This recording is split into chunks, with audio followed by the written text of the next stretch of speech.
அனைவருக்கும் வணக்கம். Option tricky trade channel மூலியம் உங்களை சந்திப்பதில் மிக்க மகிழ்ச்சி அடைகிறேன். நான் உங்கள் சந்தோஷ். இன்னைக்கு வீடியோவில் பிப்ரவரி 2ஆம் தேதி சந்தை எப்படி முடிவுற்றிருக்கு, நாளைய தினம் 0 to ஹீரோ வாய்ப்பு எப்படி இருக்கலாம் அப்படிங்கிறதான் இந்த வீடியோவில் பார்க்க போகிறோம். இது ஒரு பயிற்சிக்கான வீடியோ. எந்த பரிந்துரையும் நாம் வழங்கப்படுவதில்லை. சந்தையை நாம் எப்படி எளிமையாக பார்க்கணும் அப்படிங்கிறதான் இந்த வீடியோவின் நோக்கமே. எளிமை அப்படின்னு நம்ம சொல்லியாச்சு. அப்போது நம்ம இதில் வரைபடம் நம்மளுக்கு சார்ட்டோ இண்டிகேட்டர்ஸோ நியூஸ் பேஸ்டு எதுவும் இல்லைன்னாச்சு. அப்போ நம்ம எப்படி சந்தையோட அளவுகோலை எடுத்துக்கிறது அப்படிங்கிறது தான் முக்கிய கேள்விகளே அனைவருக்குமே. அதுக்குத்தான் நம்ம ஆப்ஷன் செயின் அடிப்படையில் சப்போர்ட் அண்ட் ரெசிஸ்டன்ஸை நம்ம எப்படி தேர்ந்தெடுப்பது அப்படின்னு சொல்லியிருக்கோம். இதை நிறைய பேர் பேக் டெஸ்ட் எடுத்திருப்பீங்க. நிறைய பேர் ஏன் நீங்கள் எடுத்த லெவலே சப்போர்ட் அண்ட் ரெசிஸ்டன்ஸாக தான் நிறைய நாள் அதற்குட்பட்டு தான் சந்தை இருந்திருக்கு, அதை நீங்கள் ஏன் மேற்கோள் காட்டி பேச மாட்டேங்கிறீங்க அப்படின்ட்டு நிறைய பேர் எனக்கு வாட்ஸ்அப் தளத்தில் கேட்டுகிட்டே இருக்கீங்க. நம்ம நான் சொன்னதுனால அது ஒன்றும் கண்டிப்பாக அந்த எல்லைக்குள் இல்லை. நம்ம அடிப்படை விஷயத்தை பார்த்து இதற்குள் சந்தையில் இருக்க போகுது அப்படிங்கிறத நம்ம சொல்லியிருக்கிறோம். அதனால் நம்ம சொன்னதுனால மார்க்கெட் இதோட ஹையுக்கோ இல்லை லோவுக்கோ இந்த ரேஞ்சோட அடிப்படையிலையோ எதுவும் இல்லை. அதுவாக இருக்குது. நம்ம அதை எப்படி கணிக்கலாம் அப்படிங்கிறத நம்மளோட வீடியோ நோக்கமே.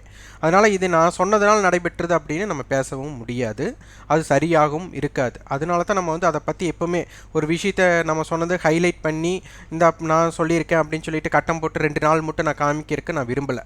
ஏன்னா ஒரு நாள் நடக்கும், ஒரு நாள் நடக்காது. அந்த நடக்காத நாளுக்கோசரம் நம்ம இது பண்ண முடியுமா, நடந்ததுக்கோசரம் நான் பெருமையாக எடுத்துக்கொள்ள முடியாது. அதனால் சந்தை அதோட போக்கில் இருக்குது.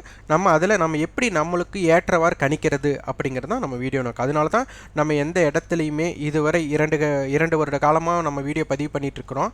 எந்த இடத்துலையும் இந்த இடத்துல வாங்குங்க, இந்த இடத்துல விற்பனை செய்யலாம் அப்படின்னு நம்பிக்கையை நம்ம கொடுக்கறதில்லை. ஏன்னா சந்தையை பொறுத்தவரை நம்ம நம்பிக்கை வைக்கக்கூடாது. அந்த நம்பிக்கை வைப்பது என்ன ஆகுதுன்னா அதனால தான் பெரிய நஷ்டமே ஏற்படுகிறது. அதனால் நம்மளுக்கு என்ன வாய்ப்பு இருக்கோ அந்த வாய்ப்பை ட்ரை பண்ணணும், முயற்சி செய்யணும். அந்த முயற்சி சரியாக வரலைன்னா நம்மளுக்கு கண்டிப்பாக நஷ்டம் தான் வரப்போகுது. அதை ஏற்றுக்கிட்டு இன்னொரு வாய்ப்புக்கோசரம் காத்திருக்கணும். அவ்வளோதான் நம்மளோட தாரக மந்திரமே. முழுக்க இது ஆப்ஷன் வியாபாரம் செய்பவர்களுக்கு மட்டும்தான் நம்மளோட வீடியோ புரியும். ஆனால் மற்றவர்களுக்கு இது புரியாது. நிறைய பேர் நம்ம பேசிகிட்டே இருக்கிறோம், எண்கணிதம் இருக்கிறனால அவங்க இதை கடந்து போயிடுறாங்க, ஸ்கிப் பண்ணிட்டு போயிடுறாங்க. அதனால் இது புரியாது.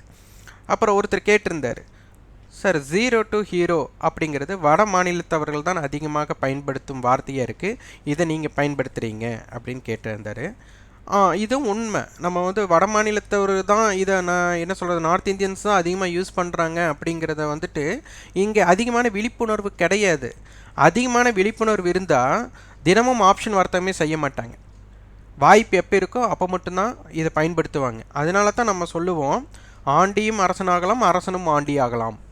அதாவது குறைந்த ப்ரீமியம் அப்படிங்கிறது நிறைய பேர் என்னன்னா 0 to ஹீரோன்னு 100 ரூபாய்க்கு இன்வெஸ்ட் பண்ணி 200 ரூபாய்க்கு கொடுக்குறதுல 0 to ஹீரோ நினைப்பாங்க. அப்படி கிடையாது. நீங்கள் ஒரு முதலீடு பண்ணுறீங்க, அதனால் நஷ்டம் ஏற்பட்டாலும் உங்களை பாதிக்காத முதலீடு தான் 0 முதலீடு. அந்த 0 முதலீடுங்கிறது ஒரு 500 ரூபா இருக்கலாம், 1000 ரூபா இருக்கலாம். அதுக்கு நான் ஒரு 10,000 ரூபாய் இன்வெஸ்ட் பண்ணி 0 வாங்கட்டும்னு நான் நினைக்கலாம்னா அது உங்களோட தகுதி என்னன்னு யாருக்கும் தெரியாது. உங்களோட தகுதிங்கிறது ஒவ்வொருத்தருக்கு வெறும் 500 ரூபாயே மிகப்பெரிய பணமாக தெரியலாம், ஒரு சிலருக்கு 1 லட்ச ரூபாயே ஒரு பெரிய பணமாக தெரியாது. அது அவர்களுக்கு அப்பாற்பட்டது, ஒவ்வொருத்தருக்கும் ஒரு நம்ம சொல்கிறது என்ன, 0 to ஹீரோ அப்படின்னா சின்ன முதலீடு. ஒரு 500 ரூபா போடுறோம், அது 5000 மாறுறதுக்கு வாய்ப்பு இருக்குமா அப்படிங்கிறது தான் இதனுடைய நோக்கமே. ஸோ அதையெல்லாம் எப்படி பார்க்கலான்ட்டு. ஆனால் இதையெல்லாம் கற்றுக்கொண்டால் நம்மளோட கட்டண பயிற்சியின் முதன்மை நோக்கமே அதுதான். சின்ன முதலீடு பெரிய பெருக்கம். இது நம்மளுக்கு வார இறுதி நாள்லையும் கிடைக்கும், அல்லது புதன்கிழமையும் கிடைக்கும், இல்லை செவ்வாய்க்கிழமையும் கிடைக்கும். ஏன்னா ப்ரீமியம் ரொம்ப கரையுது, அப்போ தான் கரையும். அடுத்தது ஸ்டாக் ஆப்ஷன்ஸ். தினமும் ஸ்டாக் ஆப்ஷன்ஸில் எப்படி வியாபாரம் செய்யும், இதுதான் நம்ம கட்டண பயிற்சி நோக்கமே. விருப்பம் உள்ளவர் 984226109008 என்ற வாட்ஸ்அப் எண்ணிற்கும் 8144220532 என்ற தொலைபேசியில் தொடர்பு கொண்டு அந்த விவரத்தையும் உங்கள் விருப்பத்தையும் பதிவு செய்து கொள்ளுங்கள். இது பாருங்கள், நிஃப்டி நேற்று 17,576க்கு முடிவுற்றிருக்கு. இன்றைக்கி ஆரம்பமான விலை 17,706. கிட்டத்தட்ட நம்மளுக்கு ஒரு 130 புள்ளிகள் 140 புள்ளிகள் கேப் அப் ஆயிருக்கு. High 17,794, low 17,674. 1% ஏற்றத்தில் நம்மளுக்கு முடிஞ்சிருக்கு. அதற்கு அடுத்தது பேங்க் நிஃப்டி, அதுக்கப்புறம் அடுத்தடுத்த செக்டார்ஸ் நம்ம பார்க்கலாம். பேங்க் நிஃப்டி 38,505க்கு நேற்று முடிவுற்றிருந்தது. இன்றைக்கி 38,841க்கு ஓப்பன் ஆகிருக்கு, ஆரம்பமாயிருக்கு. 39,386 ஹை, 38,752 லோ, 39,330க்கு க்ளோஸ் ஆகிருக்கு.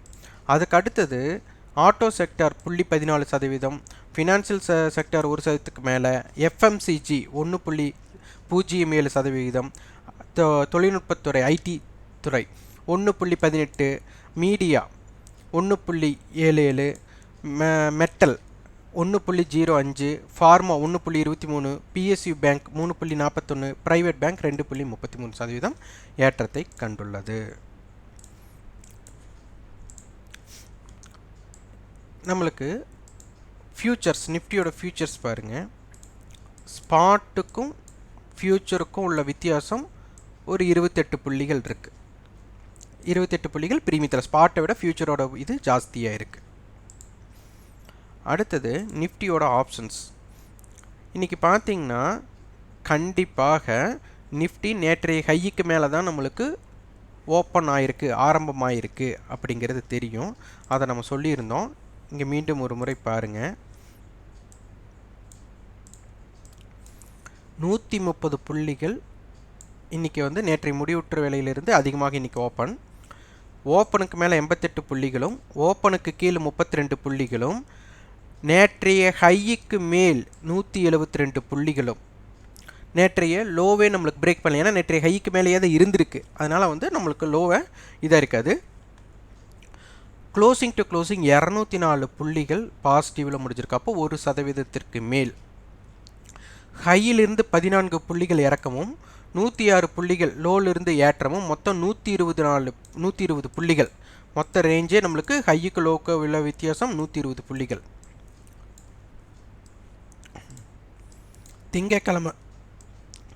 திங்கக்கிழமை ஓப்பன் பார்த்திங்கன்னா 17,301, அதற்கு மேல் 493 புள்ளிகளும், அதற்கு கீழ் 57 புள்ளிகள், மொத்தம் 550 புள்ளிகள் ரேஞ்ச் அமைஞ்சிருக்கு. ஸோ இன்று வந்த ஹை தான் அதிகபட்சமான ஹை. நம்மளுக்கு 17,244ங்கிறது நேற்று வந்த லோ தான் குறைந்தபட்சமான லோவாக இருந்திருக்கு. அப்போ நீங்கள் நினச்சி பாருங்கள், 17,700 புட், 211 ரூபா ப்ரீவியஸ் க்ளோஸ், இன்றைக்கி 27 ரூபா. நினச்சி பாருங்கள், மார்க்கெட்டு கிட்டத்தட்ட 90%, 85% கரைந்துள்ளது. புட் ஆப்ஷன் எவ்வளவு கரைச்சிருக்காங்கன்னு மட்டும் இங்கே தெரிஞ்சுக்கோங்க.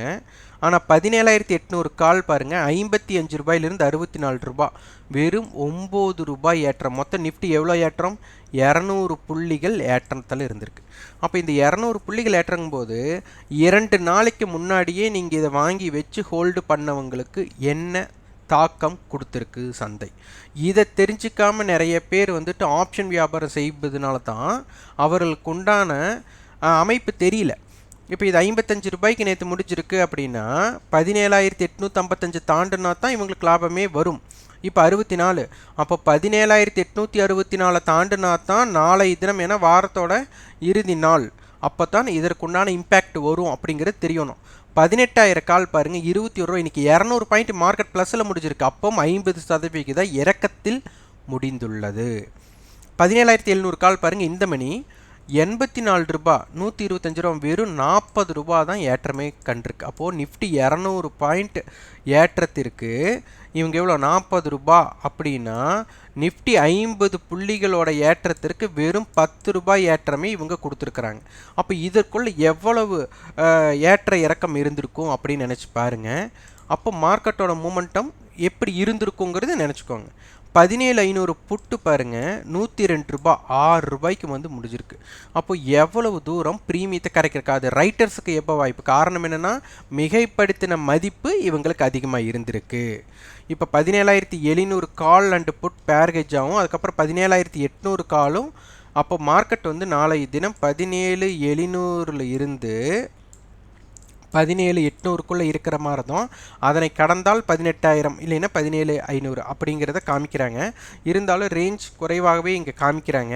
அதனால் நம்மளுக்கு 17,670 இருந்து 17,860 அப்படிங்கிறது ரேஞ்ச். அப்போது இது பார்த்திங்கன்னா நம்மளுக்கு 200 புள்ளிகளோட ரேஞ்ச் அமையறதுக்கு வாய்ப்புகள் இருக்கலாம். அப்போது இந்த strike 17,700 call put, 17,750 call put, 17,800 call புட்டை மட்டும் அதிகமாக வர்த்தகம் செய்ய முற்படுங்க. அதற்கு அப்பாற்பட்டு இருக்கிற ஸ்ட்ரைக்கை வந்து வியாபாரம் செய்ய முற்பட வேண்டாம். இதற்குள்ளே இருக்கிற ஸ்ட்ரைக்கு தான் நாளைக்கு வந்து 0 to ஹீரோ நடைபெற வாய்ப்புகளாக இருக்கலாம். அப்போது இந்த ஸ்ட்ரைக்குகளை மட்டும் தேர்ந்தெடுத்து இது பண்ணுங்க. அப்போது இதில் வந்துட்டு நான் 125 ரூபாய்க்கு ஒரு ஸ்ட்ரைக்கை நாளைக்கு நான் வாங்குவேன் அப்படிங்கன்னா இது 0 to ஹீரோ வராது. இப்போ பார்த்தீங்கன்னா 125 ரூபானா ப்ளஸ் 17,700 இது பண்ணுங்கள். அப்போது 17,825க்கு மேலே இருந்தால் தான் இது லாபமே வரும். இதற்கு கீழே இருந்தாலே இது நஷ்டம் ஏற்பட்டு விடும். அப்போ அதனால் இது ஏதாச்சும் நம்மளுக்கு 5 ரூபாய்க்கோ 10 ரூபாய்க்கோ அந்த மாதிரி ஒவ்வொரு ஸ்ட்ரைக்கும் அந்த மாதிரி எடுத்து அது வந்து இந்த மணியாக மாறணும். அவுட் த மணி வந்துட்டு இந்த மணியை மாறும்போது இப்போ நீங்கள் 18,000 காலை நீங்கள் 10 ரூபாய்க்கு எடுத்திருக்கீங்க அப்படின்னா அது வந்துட்டு 18,010க்கு மேலே போனால் தான் லாபம். சப்போஸ் 18,200 போச்சுன்னா என்ன ஆகும்? இது 200 ரூபாயாக மாறும். அந்த சூழ்நிலை இருக்கணும். அப்படி இருந்தால் தான் 0 to ஹீரோ அப்படின்னு நம்ம எடுத்துக்க முடியும். அதை தவிர்த்துட்டு அப்போ இது நடைபெறும்னா மார்க்கெட் இங்கிருந்து திருப்பி 220 புள்ளிகள் 1% மேலே ஏறினதுக்கப்புறம் தான் இது வாய்ப்பே வரும். அப்போ அதனை பயன்படுத்தலாமா கூடாதா அப்படிங்கிறதெல்லாம் பிரித்து பார்க்கணும். இதற்குண்டான கட்டண பயிற்சி தான் நம்ம கொடுத்துட்ருக்கோம் அப்படிங்கிறதையும் நினைவில் கொள்ள வேண்டும். அடுத்தது பேங்க் நிஃப்டி. பேங்க் நிஃப்டியோட ஃபியூச்சர்ஸ் பார்த்தீங்கன்னா 39,330 ஸ்பாட், 39,459. அப்போ கிட்டத்தட்ட 110 புள்ளிகள் ப்ரீமியத்தில் இருக்குது. நம்மளுக்கு 39,000 கால் புட் பேர் ஹெட்ஜ் கொடுத்துருக்காங்க. அதுக்கப்புறம் 39,500 காலு, 40,000 காலு, 39,200 கால், 38,500 புட்டு கொடுத்துருக்காங்க. அப்போ சந்தை 39,000 39,500 வரை நம்ம எதிர்பார்க்கலாம். 39,000க்கே பேர் ஹெட்ஜ்னால 39,435 38,900 அப்படிங்கிறதும் ஒரு எல்லைகளாக இருக்க வாய்ப்புகள் உள்ளது. இந்த எல்லைக்குள்ளே இருக்கிற ஸ்ட்ரைக்கை கால் ஆர் புட்டை வந்து வர்த்தகம் செய்ய முற்படுங்க. இதற்கு அப்பாற்பட்டு இருக்கிறவங்கள செய்கிறது கொஞ்சம் வாய்ப்புகள் குறைவு. அதை வந்து அது கன்ஃபார்ம் ஆனதுக்கப்புறம் இதில் இருக்கிற ஸ்ட்ரைக்ஸ் எல்லாம் முடிஞ்சதுக்கப்புறம் தான் அதுக்கப்புறம் இருக்கிற ஓடிஎம் ஆப்ஷன்ஸை நம்ம வர்த்தகம் செய்ய முற்படணும். அதுவரை நம்ம செய்யக்கூடாது. இப்போ ப்ரீமியம் கரைவது எளிது, கொடுப்பது கடினம்ங்கிறது ஒரு தாரக மந்திரம், அதை நினைவில் கொள்ளணும். இப்போ நிஃப்டியோட இப்போவும் பார்த்தீங்கன்னா நம்மளோட மிகைப்படுத்தின மதிப்பு கொஞ்சம் சற்று அதிகமாக இருக்குது, 18 பாயிண்ட் அந்த மாதிரி இருக்குது. ஸோ இன்னும் மிகைப்படுத்தின மதிப்பு கொஞ்சம் கூடுதலாக தான் இருக்குது, பார்த்துக்கலாம். இதே பேங்க் நிஃப்டிக்கு மிகைப்படுத்தின மதிப்பு எப்படி இருக்குன்னு பார்க்கலாம்.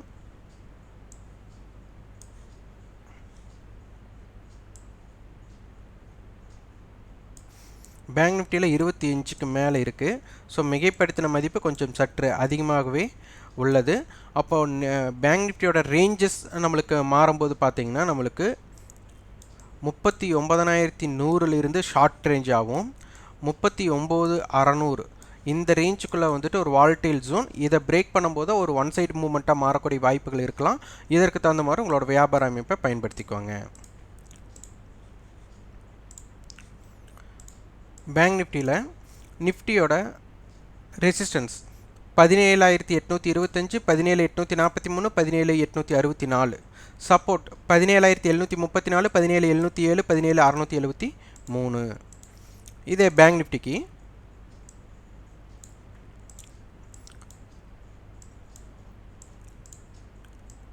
ரெசிஸ்டன்ஸ் 1 39,437, 39,540, 39,641. Support level 39,200, 39,113, 38,910. இதுக்குள்ளே வந்து சந்தையோட இருக்கும். அப்போ இதற்குள்ளே இருக்கிற ரேஞ்சஸ் மட்டும் எடுத்து வியாபாரம் செய்ய முற்படுங்கள். இந்த வீடியோ உங்களுக்கு பயனுள்ளதாக இருந்ததுன்னா லைக் பண்ணுங்கள், ஷேர் பண்ணுங்கள், சப்ஸ்கிரைப் பண்ணுங்கள். கண்டிப்பாக உங்களோட ஃபீட்பேக்கை கமெண்ட் பாக்ஸில் பதிவு பண்ணுங்கள். நன்றி, வணக்கம்.